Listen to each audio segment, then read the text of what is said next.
Lah aku nek mangan 5 lho, nek 3 iki berarti urung kanggo makan. Ya mulane we dionekke bakor brand. Pas go kucing kan winter 3 lho pas go kucing. Endi ta? Sapa? Kuwi go kucing 3 ya ngomong dereng mangan. Lah aku nek mangan 5 lho, nek 3 iki berarti urung kanggo makan. Ya mulane pas go kucing 5. Wong nang kono. Bulane dalange ya doyan. Doyan dengkulmu mlocot. Ameng lambene Sukimen kok tak percaya. Aja tak genengi mesake wong wedok nang omah kek garbini burung diakoni bojone mesake. Jenenge ya wis ana ta? Wis ana. Men mbok cangkeme iki sing apik. Lah iki ngono kuwi menjatuhkan Pak Seno, masa Pak Seno doyan. 3 ya ngomong dereng mangan. Lah aku nek mangan 5 lho, nek 3 iki berarti urung kanggo makan. Ya mulane we dionekke bakor brand. Pas go kucing 5. Wong nang kono. Aku ki tau nesu kapan to, Tin? Aku ki wonge sabare kliwat ukur lho. Iya. Mendino nesu ra aku. Hah? Mendino. Aku ngayal kok. Nah ora ngayal ya ora tak nesoni. Wis gawe karo Ibu Bupati Ibu aja Sri Mulyani. Sugeng dalu Ibu. Oh bener. Iya. Tumben. Iki rada bolong. Biasane butuh. Ora rada bolong nek Elisa ki rada sengak. Berarti kowe dunekke goblok wong tumben ngono. Biasane kowe ora gagas sing nanggap, ora gagas sing nimbali sapa watonono pangan biasane kowe. Iya. Ning niki wae dereng maem e. Dereng maem. Nah, ngilang. Lah wi angkringan kuwi apa ora diaku-aku, dereng mangan winter 3 lho pas go kucing. Endi ta? Sapa? Kuwi go kucing 3 ya ngomong dereng mangan. Lah aku nek mangan 5 lho, nek 3 iki berarti urung kanggo makan. Ya mulane we dionekke bakor brand. Pas go kucing 5. Wong nang kono. Sing ngonekke aku. Ya. Suarane gede jebulene, Mak. Ya gede wong lenang ra ketang sadele ya gembol kok ngono kok. Sritenan nang pasir Ketang sadele ya gembol kok ngono kok. Sampe jatuh hati ya. Maco ya. Maco. Amin. So nek lahir aku kabarono ya. Nggih dikabari ngoten. Igake ndase bayine. Ameng lambene Sukimen kok tak percaya. Aja tak genengi mesake wong wedok nang omah kek garbini burung diakoni bojone mesake. Jenenge ya wis ana ta? Wis ana. Men mbok cangkeme iki sing apik. Lah Iki ngono kuwi menjatuhkan Pak Seno, masa Pak Seno doyan. Member kok. Doyan dengkulmu mlocot. Ameng lambene Sukimen kok tak percaya. aja tak genengi mesake wong wedok nang omah kek garbini burung diakoni bojone mesake. Jenenge ya wis ana ta? Wis ana. Men mbok cangkeme iki sing apik. Lah Iki ngono kuwi menjatuhkan Pak Seno, masa Pak Seno doyan. Member kok. Malah member. Iya cah iki ya do ngopo. Nyuwun lagu Liwung. Oh nggih, matur sembah nuwun. Ya, engko diaturake dadak nggodit barang ki ya ngopo. Iya. Ora apa-apa, dadak nggodit ki aku ora seneng. Ya tetep tak tampa. Nek karo kaya ngono kok mesti. Ayo Mbak Tatin. Ya. Tin. Ya, monggo jumeneng ya. Mbak Tatin menko ngaturke apa lelagon? Ya. Nggih, Mbak Tatin.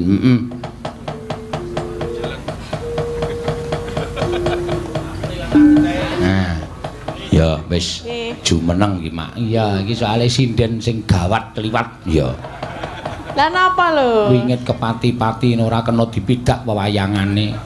Nesune gampang le angleh angel. Iya. Ya surat dadi ngopo? Iya. Ya, kowe piye ngopo arep ngaturke apa? Mboten napa-napa, mengajeng Sugeng Dalu tok. Karo? Kalih jenengan. Lho kok karo aku ngopo? Aku ora butuh tok Sugeng Lah kula Dalu. melu jenengan lho. Lah kan dipresani pun aku nek tekan kene ora ditimbali karo Bu Bupati ora bakal tekan kene. Lah nggih ning Ayo Sugeng Dalu karo Bu Bupati. nggih urut sik. Urut sik ya dhuwure derajate dhuwur kono karo aku. Sing bayar aku ki Mangke nek jenengan ra di nomor 1 ki ya nesu. Lah piye to kok ngewohke iki?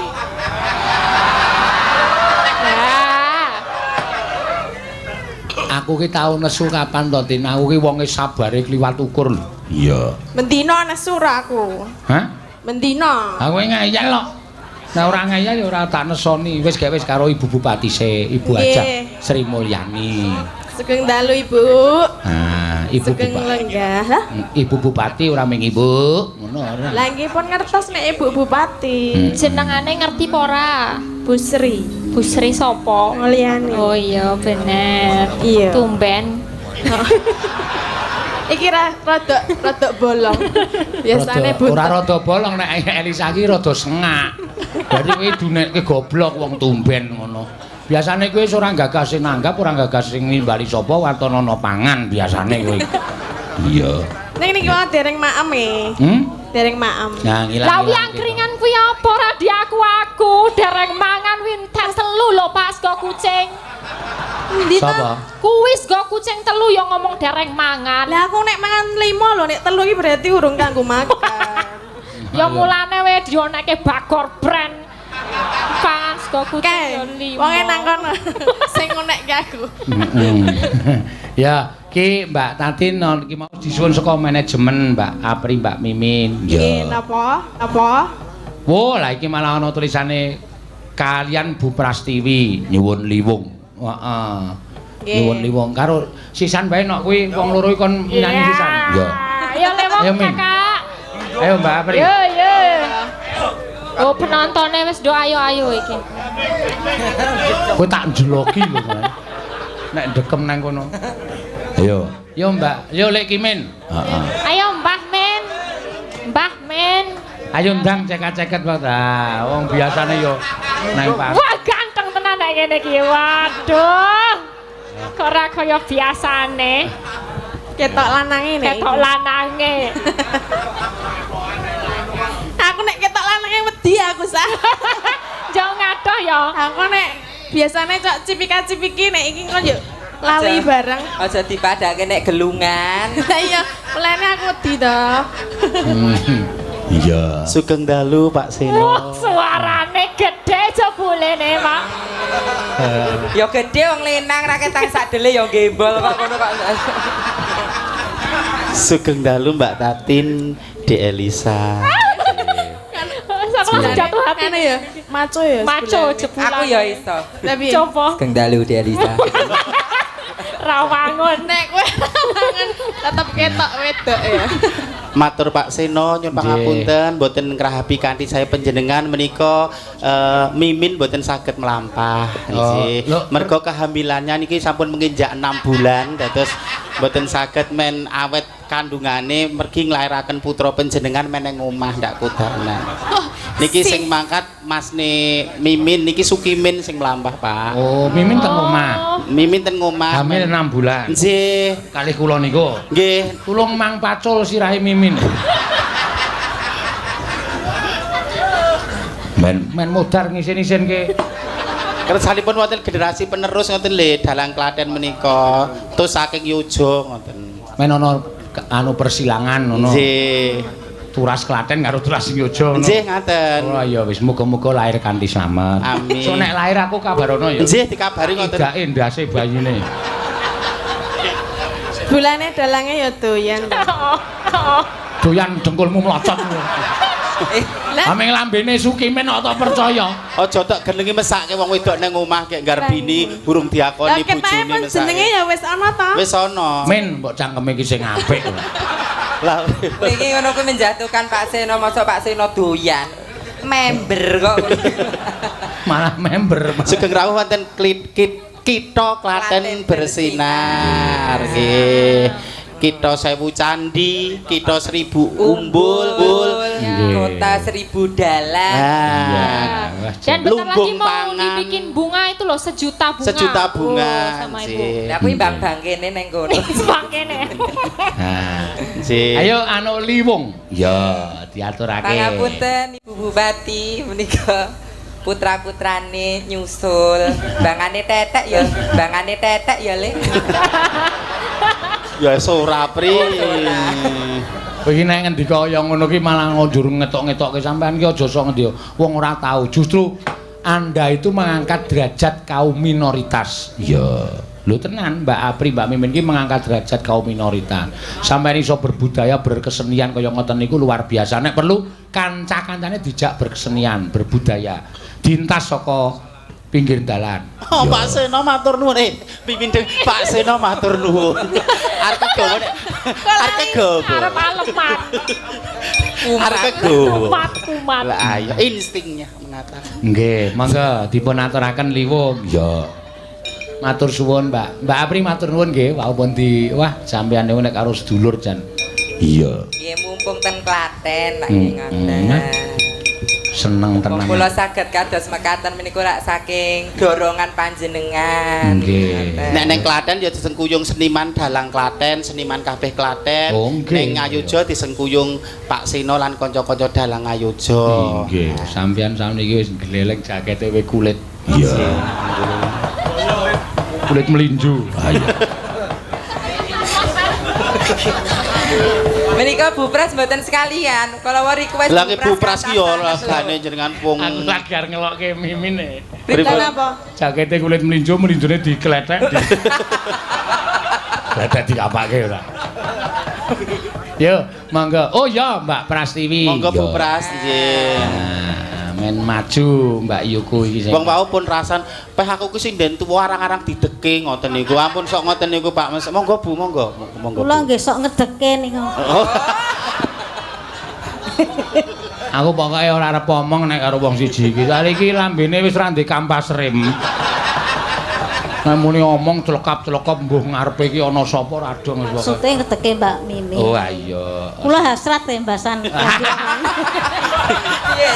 Bagus. Hambok nggih men wonten lho. Apa rumasamu kowe nek ketemu nang Yogyakarta rak nyandang Jawa terus. Saiki deloken lho. Bagus tenan. Mas Sukimen asline kaya ngono kuwi luar biasa, kaya artis tenan. Ngampil astanipun Bu. Nah.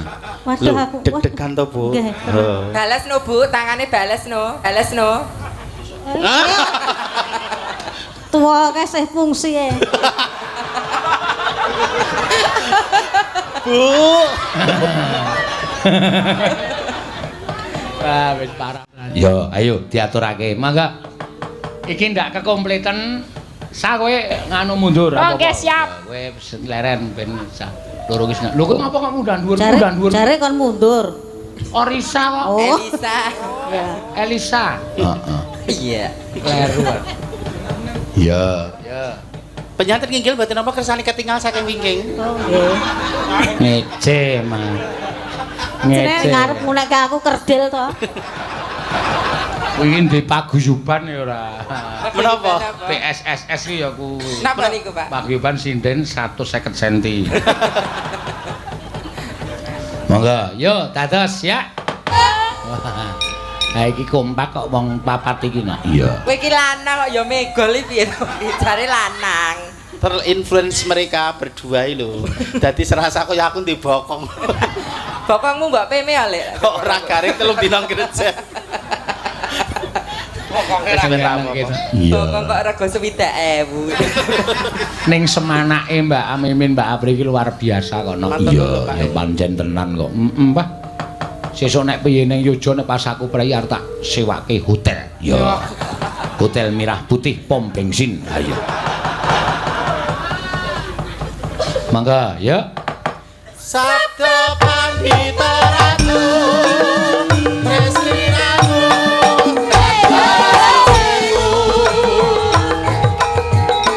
mugi Gusti lelani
Bu Prastiwi ketoke karo aku ingin tenan pritasine.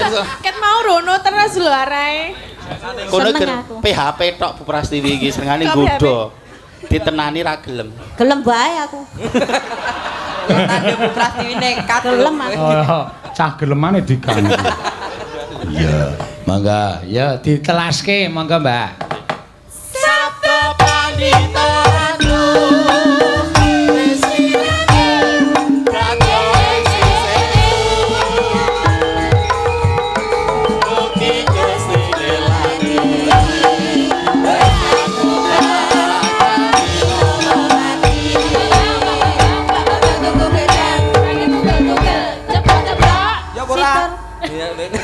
Pripun Bu?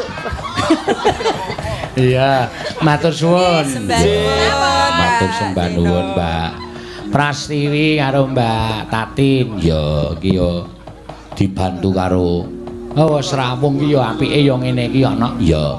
Dadi ora bedak-bedake antarane kono kene sing baku manunggal ya.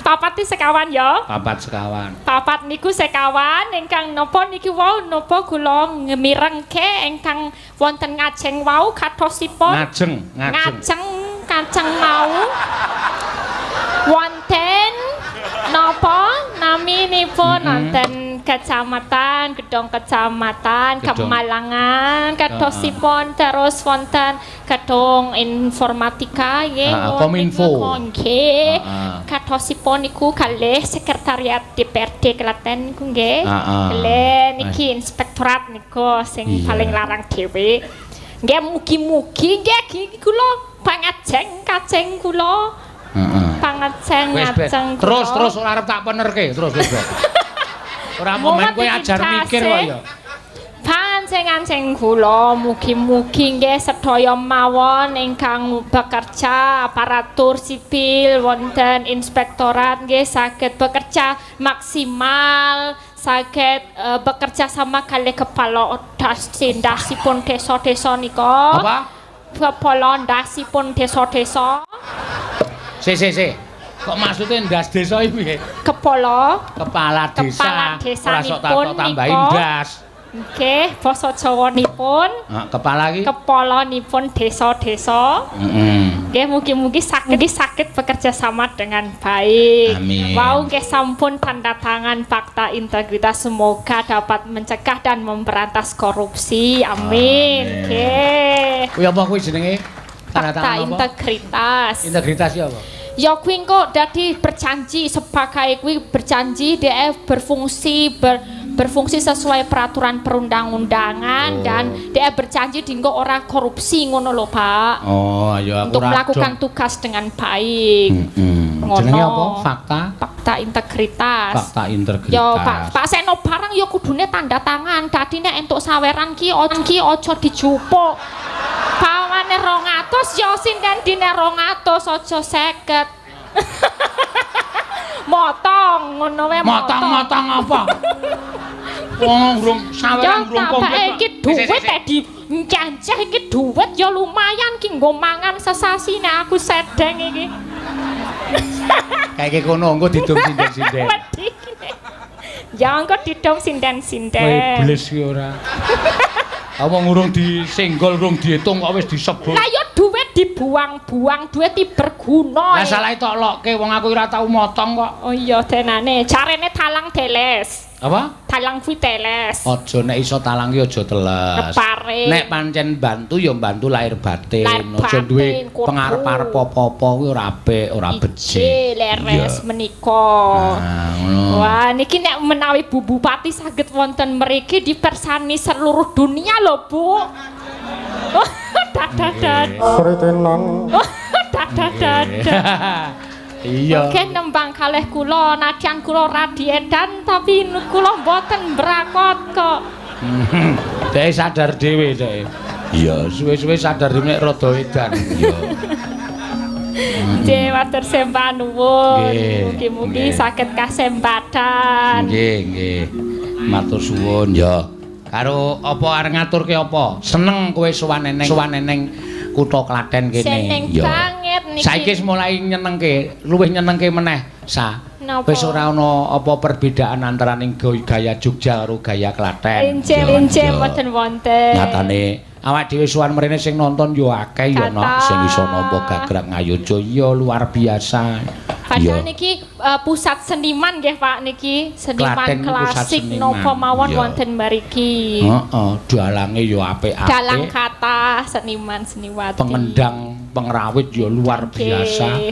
Ya, mula Klaten ki anu apa jenenge ana dalang apik, laris mesti asale saka Klaten. Oh iya. Mesti darah Klaten. Pak Seno wonten darah mriki nggih. Ana, asline aku ana ning aku ora iso ngurutke. Malah ngaku-ngaku. Ngaku-ngaku cengelmu iki domong.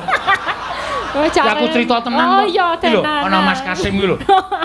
Nganti aku mbiyen tau tate karo Suwargi Pak Mbah, Pak Dikesdik kuwi kowe dolan ning soran. Wong kowe iki janjane ora dalang yojo. Sing yojo ki ming sandhangamu ru keprakmu. Nek getihmu iki getih Klaten. Klaten. Lho, ning aku rung sempat sowan, Pak D wis sedo. Lah, aku nyuwun prisa karo Mas Kasim kuwi. Mas Kasim ora iso nyejarahke. Mergo kuwi ya bodho. Ora. Iya. Lah aku ya ora ngerti. Ha padha aku ya. Ning asline ana tenan. Wonten mriki darah Klaten. Makane ya saiki kaya ngene welok tenan yo. Welok tenan piye? Ya kondang kaloko. Wis kowe nek ngomong aku melu bunek sa. Kondang keloko. Iya.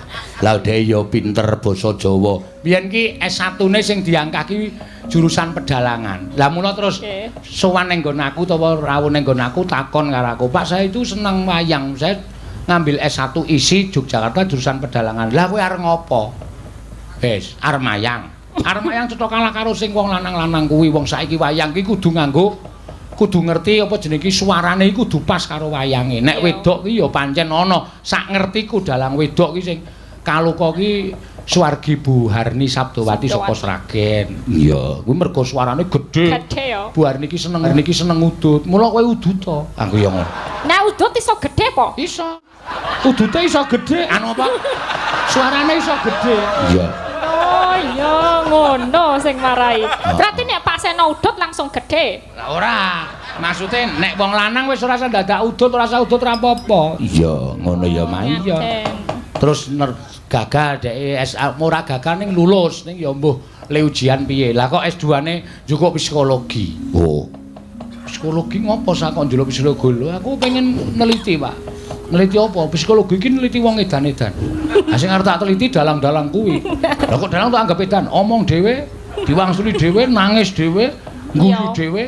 Seprene iki dhek dalam rangka neliti aku no. Oh. Iya, pi objekku sing paling edan berarti Pak Seno merkane.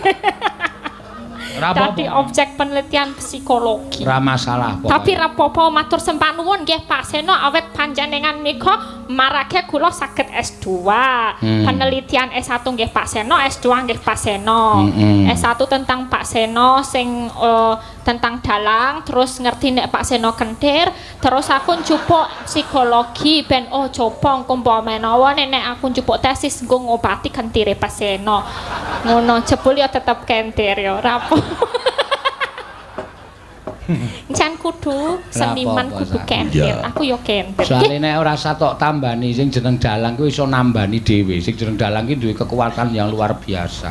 Oh, sakit to, Pak? Kok canggih? Domonge ora percaya. Wong aku ki carane piye?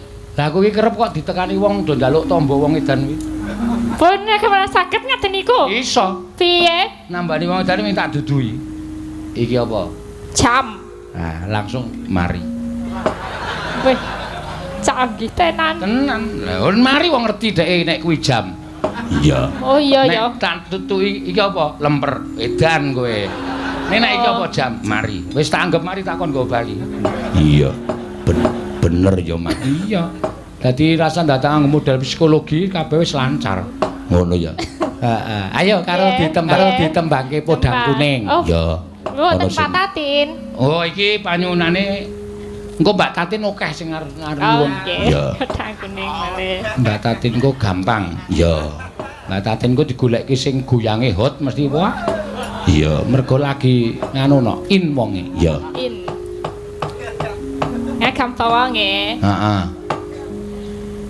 Nadyan wujud mung peksi lha akeh lho sing ngrasani nek omong kagok nek nembang kok penak iya ngono ya lambuh kuwi telake ana apane kuwi ya belajar artikulasi ngono lho nek nyanyi basa Inggris kae ya wong gleleng-gleleng kok mergo ngapalke padha nek kuwi yo ngene tapi nek ngomong ya bletetot ki piye terus lha iki eneng sing nyuwun meneh napa Pak yo nawala ning lumantar WA yo selamat dan sukses atas peresmian gedung baru kantor Inspektorat Kabupaten Klaten semoga dengan gedung baru meningkatkan pelayanan dan pengawasan oh iya nyuwun gending sarung jagung Mbak Elisa. Wah. Salam hormat kagem Ibu Bupati Ibu Sri Mulyani saking Tristianto Karangdawa. Oh iya Klaten. Siap lanjutkan. Matur sembah nuwun. Dibaca komplit nggih Pak Dalang. Nggih, kula baca komplit. Saweran kagem Mbak Elisa. Pira? 2 juta. Oh iya. Wah, 2 juta. Nggo Pak Seno? Ora ana iki mung saweran nggo kowe 2 juta aku senengane. Kok tumben jujur ya.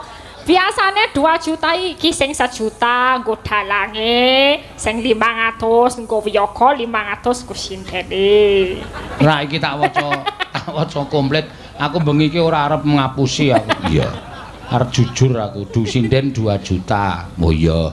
Matur. Oh tak yoga 1 juta. Oh iya. Wis kok gampang. Tok talangi sik ra.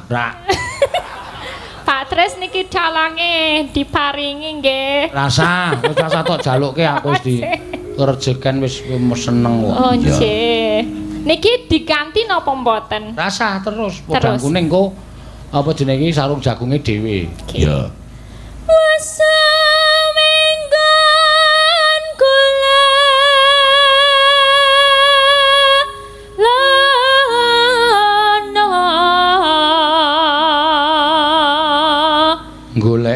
Goleki si podang jenar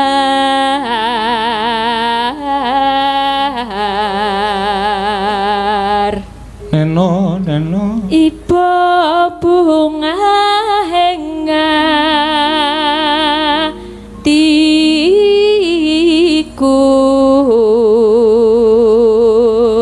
neno nyanding bisa dadi tombo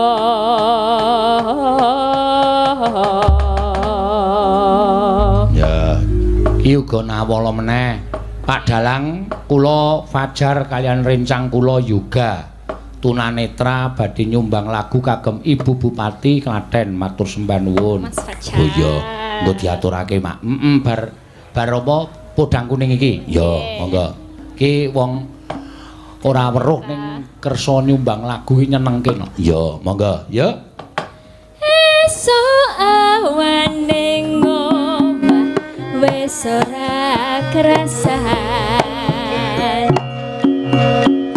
luyuran anggoleki sing tak sayang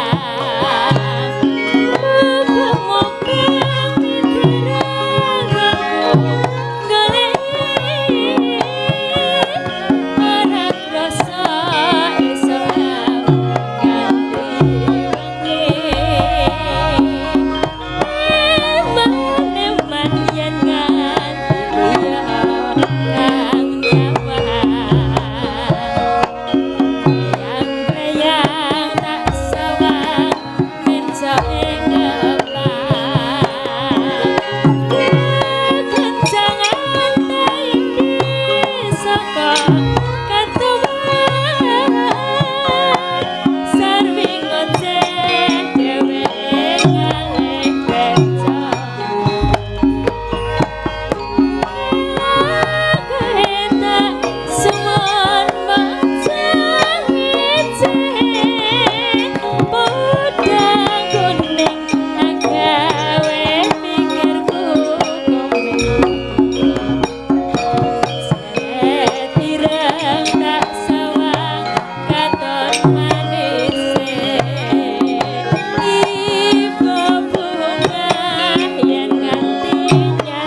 anu podang kuning. Ya. Nya ditmu nya sing ditransfer tak talangi sik ngundak. Repot sesuk nek kowe ngoyak-oyak ndak malah. Ya. Tenanan iki, Pak? Serius. Saestu? Matur sembah nuwun nggih, Pak. Mbuh. Mbok yo sing alus. Care 2 juta, Pak. 2 juta ki tembunge ndi? 1, 2, 3, 4, 5, 6, 7, 8, 9, 10. Kurang kalih dosa kudune ne. Kurang sedoso malih. Nyonya. Nggih, matur sembah nuwun nggih, Pak. Semeng podang cair niki. Sampun cair Pak Tris. Cair. Pak Seno niki sampun niki. Lho, kok tak duduke liwat apa kuwi? Kamera. Wah iya. Men Pak Tristianto iki lenggahe neng ngendi? Jakarta. Ya, asline Karangdawa. Oh iya. Demben nimbali awake dhewe. Iya. Ayo sa, Mas Fajar karo Mas juga sing tunanetra kuwi diaturi tindak panggung. Niki sampun saged mriki, Pak. Mangga. Yo. Kula aturi. Ndi piyayine? Mriki niki sing setunggal ngangge Gotsumoto.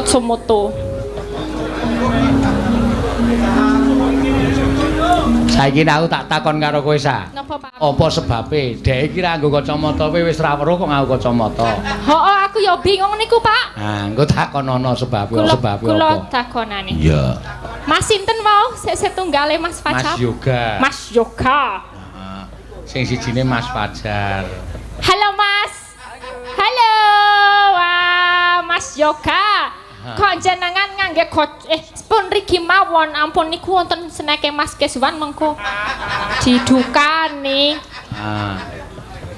Coba dipek di anu caos simik. Ya. Mas Yoga. Kangge Mbak Ingisa. Waduh kok kenal e. Sandal lo YouTube po, Mas. Oh, kowe kurang ajar ora. Kok ngerti aku? Lah ya kok ndur tembungmu sok ndelok YouTube. Wong dhek iki wis tunanetra kok ndelok YouTube ora. Oh iya, berarti mirengke, midhangetaken YouTube. Nggih, mirsani YouTube ngagem tangingan. Sik, kowe nek mirsani kleru. Enggak piye? Mirsani kuwi kok apa kowe weruh kok? Ah iya, Po. Kok kowe nyawang wong ayu ra ketok. Ah ya ra ketok ya ora apa-apa, penting suarane kok. Hah? Oh, dadi dhek iki sing dindelke suarane. Suara nggih. Ya pancen peka terhadap suara nek wong tunanetra ngono kuwi, Mak. Iya. Berarti nek menurut suara kula niki ayu napa mboten, Mas Yoga? Wah, niku ayu. Wah. Nek Bu Prastiwi ayu mboten. Wah, nggih sedaya nggih ayu. Sedaya ayu berarti ngapusi. Ya ono sing elek barang kok. Sing elek sapa kowe kok ngarani kancamu elek iki? Sing elek ya kowe kuwi. Iya. Kok nganggo Gotsumoto Mas? Ini napa nggih kadenge pelindung debu. Oh, pelindung debu ben kebiliben. Kadenge nggih keren lah. Oh, keren jeng sempeh kupinge. Aja guyu ta Mas, nek guyu tambah manis, Mas. Madhep rene kowe rene. Nggih, ajeng ngatur napa wau? Ngaturke tetembangan kagem Mbak anu Ibu Bupati. Bupati. Ngaturke apa Mas Fajar kali Mas juga. Kula wau ngidam sari. Oh nggih. Wau wonten kesepakatan mbok menawi Mas Yoga ingkang nembang. Nggih, terus sampean ajeng napa? Mas Fajar. Monggo. Salto. Mboten. Kula salto mah ra iso, Pak. Kula salto mah wingi kecemplung kali, Pak. Ah nggih jelas, sampean ajeng kendang. Nggih. Oh iya, wah apik iki monggo. Nyuwun ngapunten mengke ingkang bawa nggih Mbak Elisa. Dipun bantu Mbak Elisa. Iya, tak bantu Mas lewat sini agak lewat belakang aja. Jangan lewat tempat Mas Keswan. Kowe maju sithik lho kowe. Nah. Ini lewat sini terus. Oh ya, ini mic-nya di. Nah, ayo sing weruh-weruh pindah. Sing weruh pindah. Kowe kurang ajar. Karo dulure tuwa kok. Mas Kasim ki sing rumangsa weruh pindah ora. Enggak ada niku. Nggih. Iya. Alon-alon mangga. Wah iki pancen tenan. Tekan Yojawe nusul aku Mas Fajar kuwi. Oh iya to. Iya. Anggremu cedak Prambanan mesti rawuh. Iya. Iki mau bengi ya rawuh terus ngerti bengi iki nang alun-alun Klaten mangkat no. Iya. Nang Yojokono iki rombongan tunanetra iki penontonku kok to. Wo. Boyo. Kowe kandhani ngeyel. Tahu aku ki mesake to ana wong 10 kae iki bali wayangan ki do irit-iritan cekel-cekelan pundak kae. Nganti tak ndeki bareng kula napa mboten Pak? Mboten matur nuwun. Blung lah. Lagi muni matur nuwun sing entuk got. Iya. Ayo, Saderengipun tembang kula badhe ngaturaken sangam kagem Pak Seno Nugroho. Nggih. Niki saking rencang kula ingkang streaming wonten ing Kota Mangang. Cocot pundi? Kutha Malang. Nggih. Asmanipun Mas Doni Wahyudi. Oh, nggih Doni Wahyudi nggih. Monggo Mas. Dibawani Nyidam Sari. Yo. Neno neno. Neno neno. Duh wong bagus. Elisa yo ora tanggap kok. Bebut jeneng ati. Kula mboten ngertos menawi kula sing ken bawa Mas. Apa mbok diketik sithik ngono lho dingeneke Pak ngono. Sembrono iki nggo dolanan wong ra weruh. Mesakake ora. Kaya ngene wong nandang asmara.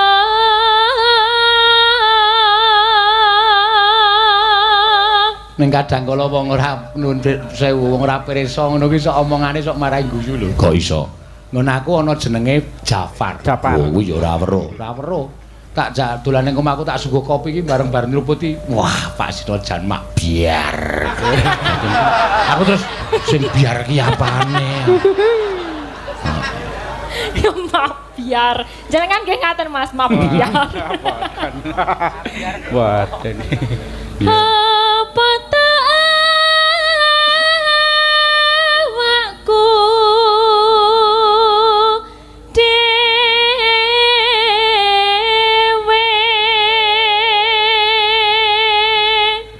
Neno neno duh dewa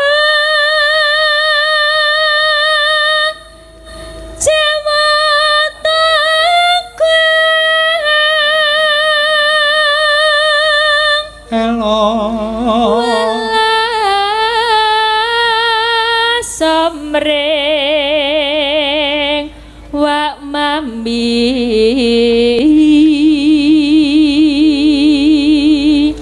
matke aku Thomas. Tak gandrung kaya ngene kok wong dinengke wae. Ya anggere kualat cilaka lho, Sa. Wong ora weruh kok tok toleke matne aku to, Mas. Ha kuwi nek aku sing wuta tak onake matamu.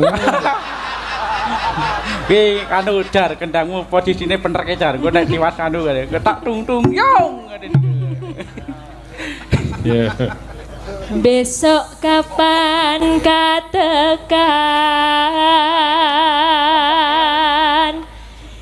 jejer lan wong bagus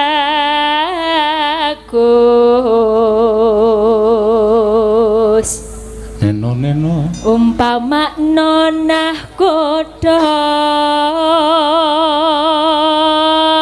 tanpa pegang tanganku kene lho Mas. Nah, ben wangun ya.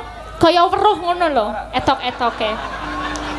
Tanpa prau sasadara dan pepetri. Piye tanganku rasane? Hah? Piye omong to? Emang digelitik-gelitiki barang kok gleleng weruh-weruh. Saking remene kepanggihan kalian Mbak Engisa. Nyidam Sarias Moro.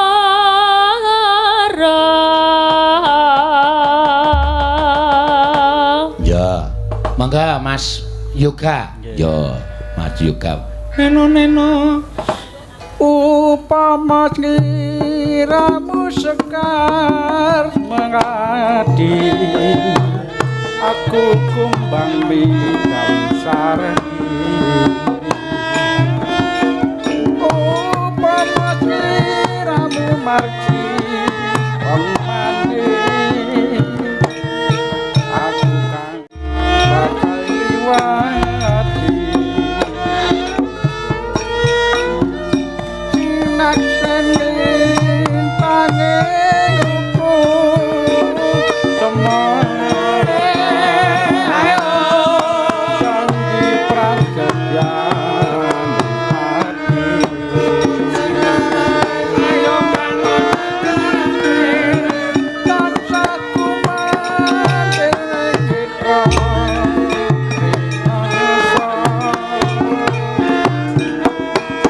rasa rasaning priya enang karo milo wira jagat raya kaling nono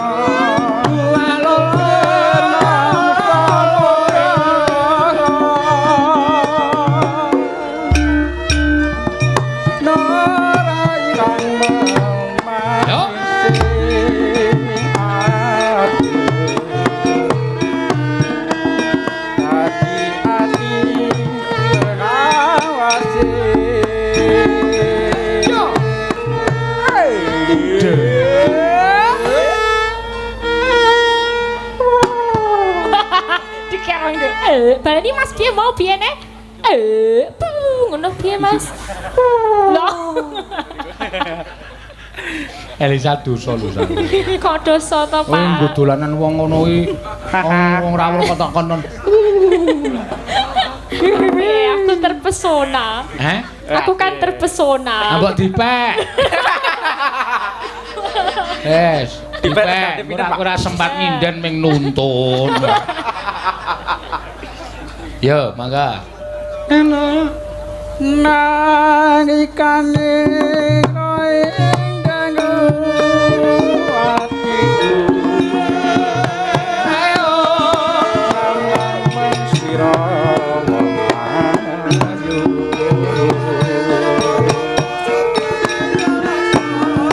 ayu mati ora pandai Jai poe rasamu nih men kendang-kendang dhewe.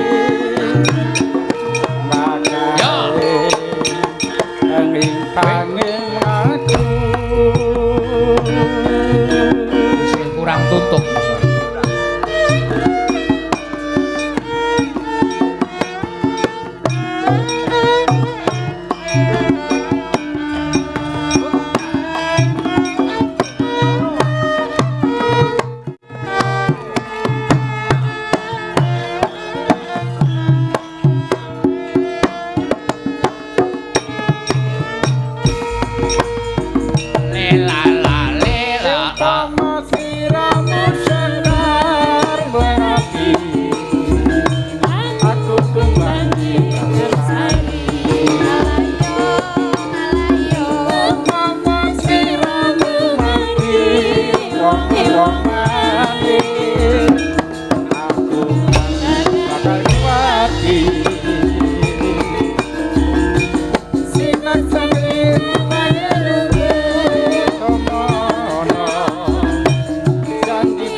loro wae yuk.